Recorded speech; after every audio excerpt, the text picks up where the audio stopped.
চিৎকার করে কাঁদিতে চাহিয়া করিতে পারিনি চিৎকার। আমি চিৎকার করে কাঁদিতে চাহিয়া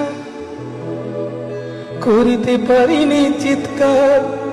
বুকের ব্যথা বুকে চাপায় নিজেকে দিয়েছি ধিক্কার।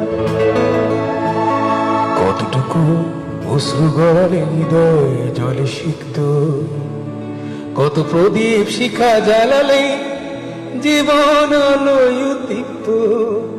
কত ব্যথা বুকে চাপালে তাকে বলি আমি ধৈর্য। নির্মমতা কত দূর হলে জাতি হবে নির্লজ্জ।